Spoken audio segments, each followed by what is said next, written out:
Сәлем балалар, жаратылыстану 2 сынып тақырыбы жануарлар неліктен әртүрлі болады? 8-ші сабақ.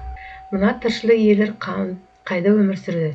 Егер олардың тіршілік ортасын өзгертсе, онда не болады? Болжамыңды айт. Акула, дельфин, тағы басқа негізінен теңіз, мұхитта мекендейді. Олар тұзды суды қажет етеді. Кейбірі тұщы суда өмір сүреді. Мысалы, акуланы тұщы суға ауыстырса, ол өліп қалады. Олардың бүйректері, желбезектері тұщы су тіршілігіне әсер етеді. Қыран құс, бүркіттер таулы аймақта, жазық далада, орманда мекендейді. Олар биікте ұшып, қорегін, яғни қоян, түлкі, құстар, тағы басқа аулайды. Егер қыран құсы судың астына ауыстырса, ол су астында тыныс ала алмай, өмір сүре алмайды. Ақбөкен негізінен шөлді, шөлейтті далалы аймақтарда мекендейді. Олар шөптермен қоректенеді. Ұзақ жүгіре алатын, жыртқыштан қашып құтылу үшін жылдамдығы жоғары жануардың бірі. Егер ақбөкен жануарын мұхитқа жіберсе, тұншығып өледі. Ол жүзе алмайды, тұзды суды да іше алмайды, шөпте жоқ. Шұбалшын ылғалды топырақта, шіріген өсімдік қалдықтар бар жерде мекендейді. Олар топырақты қопсытып, құнарлығын арттырады. Денесі ылғалды болу керек, себебі терісі арқылы тыныс алады. Егер оны шөлді жерге жіберсе, ол құрғап тез өледі. Шөлде ылғал жетіспейді, ал құрғақ топырақта қозғалу қиын болады және тыныс ала алмайды. Егер болжам түрінде айтатын болсақ, жануарлардың мекендеу ортасын күрт ауыстырса, олардың өмір сүру қабілеті жойылады.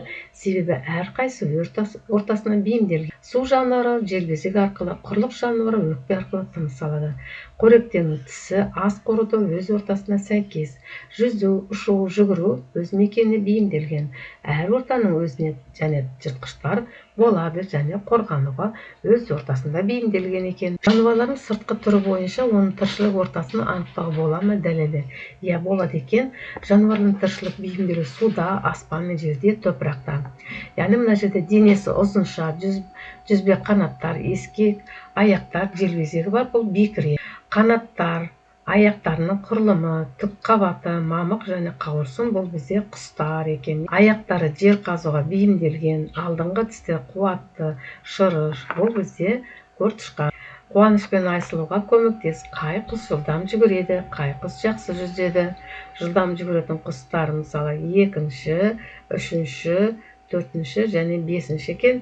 Жақсы жүзетін ол 1-ші екен. Қазір біз осылар туралы көрейік, қандай құстар екен. 2-ші жорғалаушы отырушы құстардың аяғы мысалы қарға, торғай, жерде жүруге және бұтақтарды берік ұстауға бейімделген. 3 саусағы алға, 1 саусағы артқа бағыттаған қарапайым аяқ құрылысы.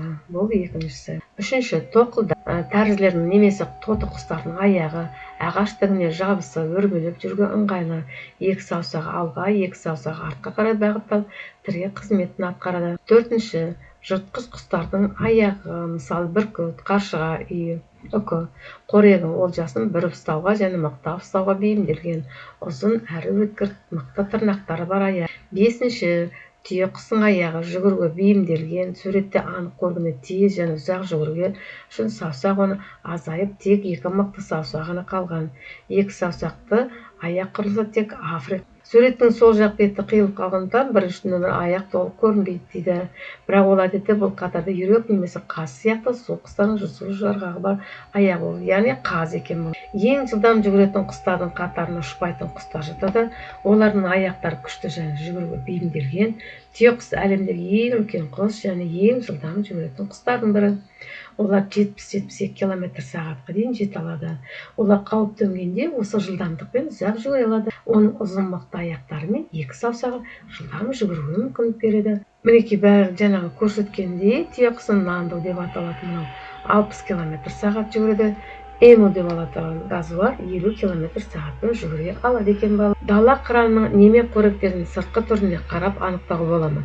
Құндыз қандай жерде мекендейді? Дала қыраны дала бүркіті, жыртқыш, қысқа иілген, тұмсығы, ет жеуге жарамды, қарулы өткір тырнақтары аң құсты ұстап тұруға, өлтіруге арналған. Қырағы көзі қашықтан аңды көруге бейімделген, жалпақ қанаты мықты денесі, ұзақ уақыт аспанда ұшуға, жемтігін аңдуға ыңғайлы. Қорегі саршұнақ, қоян, түлкі, құстар, жорғаушы. Құндыз су жануарының бірі, ол көбіне орманды сулы аймақтарда мекендейді. Өзен жағасына, көлдер мен тоған алабандарда, сазды батпақты жерлерде, орманда қоршалған су қоймаларында. Құндыз іні су астына кіретін, бірақ пішінде құрғақ бөлінісі бар құрылымда болады. Бөгеттер арқылы өзіне қорған жайлы мекен жасайды екен. 5-ші, қалай жеңіл жүзуге болады деген тәжірибе жүргіз. Мақсаты құстың аяғы мен тіршілік ету ортасының арасында байланысты анықтау. Құстың аяғындағы жарғақтар жүзуге көмектеседі. Қажетті заттар су құйылған леген, полиэтилен, дорбалар, резеңке. Құстың аяғы мен тіршілік ету ортасын байланысын анықтау үшін жасалған қысқаша мынандай болжауға болады. Нені байқадың? Саусақтары тарбиған қозғалғанда судың кедергісін аз сезінеді. Себебі саусақтар арасында саңылаулар судың оңай өтуіне мүмкіндік береді. Бұл жүзетін құстардың саусақтарындағы жарғақтарсыз қозғалысын елестетеді. Олардың жылдам қозғалуы қиындайды, өйткені олар суды артқа итере алмайды. Қолға полиэтилен дорба киіп қозғалғанда судың кедергісі айтарлықтай артады. Қолың суды артық қарай итереді, соның арқасында алға қарай қозғалу жеңілдейді. Дорба саусақтар арасында кеңістікті толтырып, су өткізбейтін беткей жасайды. Бұл жүзетін құстардың аяқтарында жарғақтар қызметіне ұқсайды. Қорытынды, құстардың аяқтарының құрылысы олардың тіршілік ету ортасына бейімделуінің айқын мысалы. Судың жүзетін құстардың мысалы үйректер мен қаздардың аяғында жарғақтар суды артқа итеріп, оларға суды оңай және жылдам қозғауға көмектеседі. Ал жарғақтары жоқ құстар, мысалы тауықтар мен торғайлар, суда жақсы жүзе алмайды. Себебі олардың аяқтары суда артқа итеруге қабілетті. Сонымен құстың аяғы мен тіршілік ету ортасы арасында байланыс. Жарғақты аяқ суда жүзуге арналған. Ал ондай ерекшелігі жоқ. Жарғақ дегеніміз кейбір жануарлардың әсіресе суда жүзетін құстар мен сүтқоректердің саусақтарының арасын жалғап біріктіріп тұратын тері қабаты. Мысалы құстар қаз, үйрек, аққу, сүтқоректі құндыз, суыр, үйрек, тұмсық, қос мекенді бақа. Көптеген жануарлардың бүркенішті реңі табиғи ортада тіршілік етуге көмектеседі. Дене пішіні мен түсі оларға табиғат аясында жасырын тіршілік етуге мүмкіндік береді.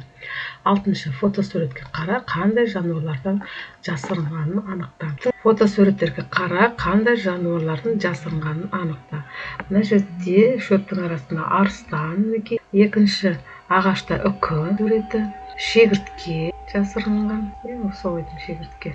Мына жерде. Содан кейін шөптің арасында бақа. Табиғи ортадағы бүркеніш реңі маңызын түсіндіреді. Бүркеніш реңінің бастысы жыртқыштардан қорғану. Көптеген жануарлар, мысалы қоян, бұғы, кейбір құстар, жәндіктер өздерінің дене түсінің қоршаған ортаның түсіне сәйкестендіреді. Мысалы қарлы жерде ақ түсті жануарлар, полярд үлгісі, барыс жолбарыс өздерінің дене түсін айналадағы ағаштарға, шөптерге, топыраққа сәйкестендіріп, жемтігіне жақын келіп, оны ұстай алады. Жалпы алғанда бүркеніш реңі жануарлардың табиғи ортада тіршілік ету және көбею мүмкіндігін арттырады. Арыстанды алса, жасырынып тұрады да өзінің қорегін ұстап алады. Мына жерде мінекей бұлар жыртқыштардан жасырынып тұрады. Қазақстанда сирек кездесетін жануарлар туралы оқы. Ақпаратты жануарлардың суретіне сәйкестендір.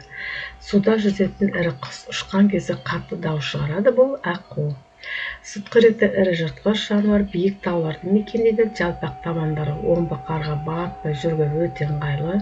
Секіргенде ұзын құйрығы тірек болады, әрі тепе-теңдік сақтауға көмектеседі.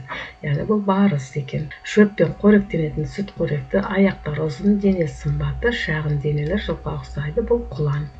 Сұңқылдақ аққу, құлан, барыс және басқа жануарлар күрт азайып кетті. Олар Қазақстанның қызыл кітабына енгізілген. Жойылып бара жатқан жануарларды сақтап қалу өте маңызды.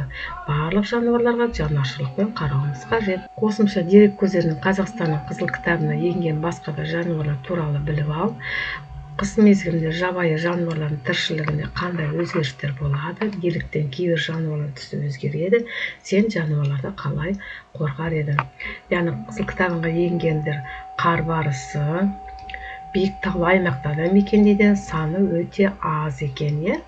Қыс мезгілінде жабайы жануарлардың тіршілігінде қандай өзгерістер болады? Қыс мезгілінде күн суытып, азық табу қиындықта. Жануарлардың тіршілігіне үлкен өзгерістер алып кетеді.